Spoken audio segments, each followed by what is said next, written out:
Hi rồi nó ôn ẩn sao con này ôn trong ta vậy អូនចង់ទៅណា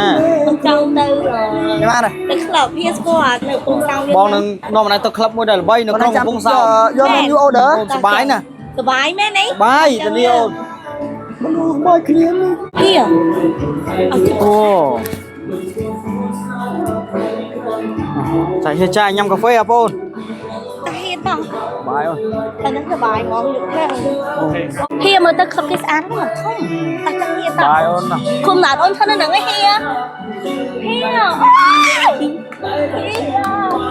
គុំណាត់អូនហ៊ាធ្វើចឹងដែរអើយទៅដល់ ហេអូនអស់ម៉ានប៉ុណ្ណឹងហ៎ ឈៀដាក់សួរគេនេះបុគ្គលិកគេនៅហ្នឹងណាហ៊ា អូ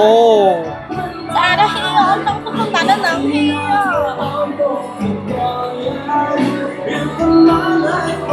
អូ พี่เองสู้แก้เลยคนทางการของพี่ได้เลย អូធំហើយស្អាតណាស់អូនចង់និយាយកម្មវិធីធ្វើខួបកណាត់ប៉ុណ្ណឹងអស់ម៉ានអូន អូនៅនេះដេកជូនបង free បង អូ បើសិនជាបងចង់រៀបចំកម្មវិធីជួបជុំគ្រួសារឬក៏ birthday ខាងខ្ញុំរៀបចំពេតប៉ោងជូន free បងតែម្ដង អូអត់ដឹងថាស្អាតហើយទលេមានផ្ដល់សេវាចឹងល្អមែននៅក្នុងសោម បាទ พี่อ้นจะมันติดป้องติดป้อง អូមកធ្វើស្អាតលើសហ្នឹងទៀត จ้าพี่ ហេហើយហៀចាយធីបណា អូខេបង អូខេ តែអត់តន់ហើយប៉ុណ្ណឹងអានេះណា អរគុណបង ញ៉ាំក្នុងនេះញ៉ាំកាហ្វេណាអូនណា ôi អូសប្បាយអូខេតោះអរគុណការងាររៀបចំ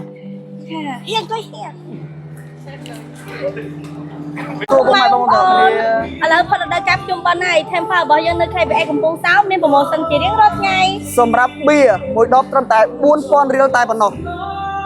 ប្រាប់វីស្គីវិញ1បុក1តម្លៃ85មានហ្វ្រីម្ហូប3មុខនិងកូកា6កំប៉ុង បងប្អូនចង់កន្លែងសប្បាយមានកម្មវិធីធំដុំដូចជា birthday កម្មវិធីជួបជុំគ្រួសារកម្មវិធីសប្បាយអាចកក់នៅ Temple KP បានអូខេបាយបាយ bye